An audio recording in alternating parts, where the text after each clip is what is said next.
Alhamdulillah wa kafa wa salamun ala ibadihi alladhina istafa. Amma ba'd, fa'udhu billahi minash shaitanir rajim. Bismillahirrahmanirrahim. قد نعلم إنه ليحزنك الذي يقولون فإنهم لا يكذبونك ولكن الظالمين بآيات الله يجحدون. صدق الله العظيم. سلام اے آمینہ کے لال اے محبوب سبحانی. سلام اے آمینہ کے لال اے محبوب سبحانی. سلام اے فخر موجودات فخر نو انسانی. سلام اے ذل رحمانی. سلام اے نور ازدانی. تیرا نقشے قدم ہے زندگی کی لوحے پیشانی. سلام اے آتشی زنجیر باطل توڑنے والے. سلام اے آتشی زنجیر باطل توڑنے والے. سلام اے خاک کے ٹوٹے ہوئے دل جوڑنے والے. گرامی قدر سامعین، میں آج کی اس نشست میں کائنات کے آقا حضرت محمد صلی اللہ علیہ وسلم کے مثالی کردار کو اس اعتبار سے بیان کرنا چاہتا ہوں کہ جو بھی آپ صلی اللہ علیہ وسلم کے کردار کو دیکھتا وہ آپ کی تعریف کرنے پر مجبور ہو جاتا. ہر وہ شخص جس کا آپ صلی اللہ علیہ وسلم سے واسطہ پڑا اس نے آپ کی تعریف کی. میں اپنی گفتگو کا آغاز گھر سے کرنا چاہتا ہوں اور اس کی وجہ یہ ہے کہ کوئی آدمی کا کتنا ہی بڑا کیوں نہ ہو وہ اپنے گھر میں ایک معمولی آدمی ہوتا ہے. فرانسیسی فلسفی ولیٹر کہتا ہے کہ کوئی شخص اپنے گھر کا ہیرو نہیں ہو سکتا. ولیٹر نے یہ بات سے بڑھ کر انسان کی اندرونی کمزوریوں کا واقفہ کوئی نہیں ہو سکتا. ویسے بھی عورتوں کے مزاج میں نکتہ چینی ہوتی ہے. وہ مردوں کے ایسے عیب نکال لیتی ہے جو ان کے فرشتوں کو بھی معلوم نہیں ہوتے.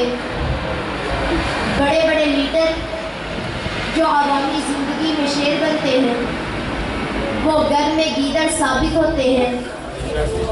لیکن میرے آقا صلی اللہ علیہ وسلم کا معاملہ ان سارے لیڈروں سے جدا ہے. آپ صلی اللہ علیہ وسلم نے جب نبوت کا اعلان کیا تو سب سے پہلے آپ کی نبوت کی تصدیق آپ کی بیوی ہی نے کی. وہ واقعہ بھی یاد کیجئے جب آپ صلی اللہ علیہ وسلم پر پہلی مرتبہ وحی نازل ہوئی. شدید خوف کی وجہ سے آپ پر کپکپی طاری تھی. آپ فرما رہے تھے خدیجہ مجھے خطرہ محسوس ہو رہا ہے. تو حضرت خدیجہ نے عرض کی کہ ہرگز نہیں، اللہ کی قسم اللہ آپ کو کبھی ذلیل و رسوا نہیں کریں گے، کیونکہ آپ صلہ رحمی اور رشتہ داری کا لحاظ کرتے ہیں، دوسروں کا بوجھ ہلکا کرتے ہیں، محتاجوں کے کام آتے ہیں، مہمان کی ضیافت کرتے ہیں، رائے حق کی تکلیفوں اور مصیبتوں میں مدد کرتے ہیں. سامعین محترم، بیوی کے بعد انسان کی اندرونی کمزوریوں سے سب سے زیادہ اس کے قریبی دوست واقف ہوتے ہیں. لیکن میرے آقا صلی اللہ علیہ وسلم کی نبوت کی تصدیق انہوں نے ہی کی جو آپ کی جلوت و خلوت کو خوب جانتے تھے. آپ کی تصدیق حضرت ابوبکر صدیق نے کی جو کہ آپ کے رازدان دوست تھے.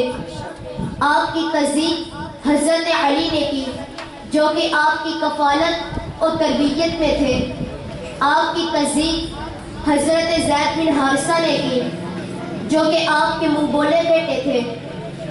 ایک اور حیثیت سے غور فرمائیے کہ آپ صلی اللہ علیہ وسلم ہمیشہ صرف اپنے عقیدت مندوں کے جھنجٹ میں ہی نہیں رہے، بلکہ آپ نے نبوت ملنے سے پہلے 40 سال قریش میں بھی گزارے تھے، اور کوئی الگ تھلگ زندگی نہیں گزاری تھی، بلکہ بھرپور معاشرتی اور تجارتی زندگی آپ نے گزاری۔ آپ کے معاملات، آپ کا لین دین اور قول و اقرار اتنا صاف ستھرا تھا کہ قریش نے آپ کو امین کا لقب دیا۔ نبوت ملنے کے بعد بھی لوگوں کو اتنا اعتماد تھا کہ اپنی امانتیں آپ ہی کے پاس رکھواتے تھے۔ کیا یہ تاریخ کا حیرت انگیز واقعہ نہیں کہ ہجرت کی شب جو لوگ تلواریں سونت کر کھڑے تھے، ان کی امانتیں اسی شخص کے پاس تھی جس کی زندگی کا چراغ گل کر دینے کا وہ عزم لے کر آئے تھے۔ لیکن آپ صلی اللہ علیہ وسلم نے بھی خون کے پیاسوں کے اعتماد کو ٹھیس نہیں پہنچائی، بلکہ حضرت علی کو اپنے پیچھے اس لیے چھوڑ دیا تاکہ وہ آپ کے بعد لوگوں کو ان کی امانتیں سونپ سکیں۔ سامعین محترم، ایک اور پہلو بھی سامنے رکھیے، وہ یہ کہ جب آپ صلی اللہ علیہ وسلم نے نبوت کا دعویٰ کیا تو قریش نے بڑی برہمی ظاہر کی، بائیکاٹ کیا، دشمنیاں ظاہر کی، گالیاں دی، راستے روکے، نجاستیں ڈالی، پتھر پھینکے، قتل کی سازشیں کی، آپ کو ساحر کہا، شاعر کہا، مجنون کہا، مگر کسی نے جرأت نہ کی کہ آپ کے اخلاق اور کردار کے خلاف کوئی ایک حرف بھی زبان سے نکال سکے۔ حالانکہ آپ سوچئے کہ جو لوگ آپ کی دعوت کو ناکام بنانے کے لیے ڈالر لٹا رہے تھے، جانیں دے رہے تھے، اولاد کو قربان کر رہے تھے، ان کے لیے آسان راستہ یہ تھا کہ وہ آپ کی ذات میں کسی اخلاقی یا عملی کمزوری کی نشاندہی کرتے، مگر ستور کوششوں کے باوجود ایسا نہیں کر سکے۔ کیا اس سے ثابت نہیں ہوتا کہ آپ صلی اللہ علیہ وسلم دوستوں کی نظروں میں بھی ممدود تھے اور دشمنوں کی نظروں میں بھی ممدود تھے؟ آپ کا سب سے بڑا دشمن ابو جہل کہا کرتا تھا کہ اے محمد، میں تجھ کو جھوٹا نہیں کہتا، البتہ تم جو کچھ کہتے ہو میں اس کو صحیح نہیں سمجھتا۔ ایک روز قریش کے بڑے بڑے رئیس مجمع جمائے بیٹھے تھے، آپ صلی اللہ علیہ وسلم کا ذکر ہو رہا تھا۔ نضر بن حارث جو قریش میں سب سے زیادہ جہاندیدہ تھا، اس نے کہا اے قریش، محمد تمہارے سامنے بچے سے جوان ہوا، وہ تم میں سب سے زیادہ پسندیدہ، سچا اور امانت دار تھا، اور اب جبکہ اس کے بالوں میں سفیدی آ چکی ہے اور اس نے تمہارے سامنے باتیں پیش کی تو تم کہتے ہو کہ وہ ساحر ہے، کاہن ہے، شاعر ہے، مجنون ہے۔ خدا کی قسم میں نے محمد کی باتیں سنی ہیں، محمد میں ایسی کوئی بات نہیں۔ ایک اور واقعہ بھی آپ کو سناتا ہوں۔ جیسا کہ آپ کو معلوم ہے کہ کیسے روم نے ایک مرتبہ آپ کے بارے میں تحقیق کرنے کے لیے ابو سفیان کو اپنے دربار میں بلایا تھا۔ اس وقت ابو سفیان آپ کا سب سے بڑا حریف اور دشمن تھا۔ وہ مسلسل 6 برس سے آپ کے مقابلے میں فوجوں کے پرے جما رہا تھا۔ سوچئے ابو سفیان کے لیے بادشاہ کو اپنا حامی بنانے کا کتنا اچھا موقع تھا۔ لیکن جب کیسر نے ابو سفیان سے سوال کیا کیا تم نے اس شخص محمد کو کبھی جھوٹ بولتے ہوئے بھی دیکھا ہے؟ ابو سفیان نے جواب دیا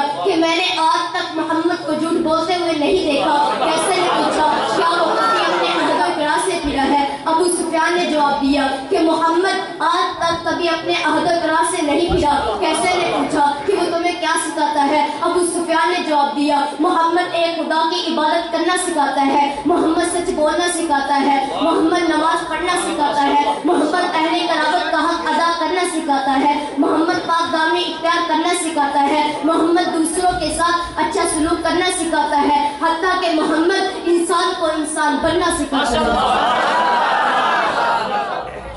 میرے دوستوں، بات صرف ابو جہل، نضر بن حارث اور ابو سفیان کی نہیں، بلکہ ایسے ہزاروں لوگوں کے نام پیش کیے جا سکتے ہیں جنہوں نے مخالفت اور عداوت کے باوجود میرے آقا صلی اللہ علیہ وسلم کے کردار کی تعریف کی ہے۔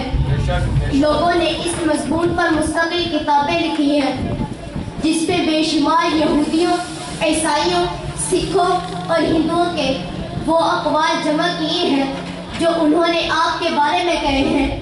گوگل سے لے کر 1280 تک، گاڈفری ہنگس سے لے کر بابا گرو نانک تک، ہر ایک اپنے کفر و شرک کے باوجود میرے آقا صلی اللہ علیہ وسلم کے کردار کی تعریف کرنے پر مجبور ہے۔ ایسے شعراء کا تو شمار ممکن نہیں جنہوں نے کائنات کے آقا حضرت محمد صلی اللہ علیہ وسلم کو خوبصورت اشعار میں خراج تحسین پیش کیا ہے۔ میرے آقا صلی اللہ علیہ وسلم کا کردار ہی ایسا ہے کہ ہر وہ شخص جس کے سینے میں دل اور دل میں سچائی کا تھوڑا سا عنصر بھی موجود ہو، وہ بے ساختہ آپ کی تعریف کرنے پر مجبور ہو جاتا ہے۔ ہری چند اختر ایک ہندو تھا مگر اس نے کتنے ہی والہانہ انداز میں کہا ہے، کس نے زٹوں کو اٹھایا اور صحرا تک دیا، کس نے زٹوں کو اٹھایا اور صحرا تک دیا، کس نے قطروں کو ملایا اور دریا تک دیا، کس کی حکمت نے یتیموں کو کیا دٹی یتیم، کس کی حکمت نے یتیموں کو کیا دٹی یتیم اور غلاموں کو زمانے بھر کا مولا کر دیا۔ وآخر دعوانا ان الحمد للہ۔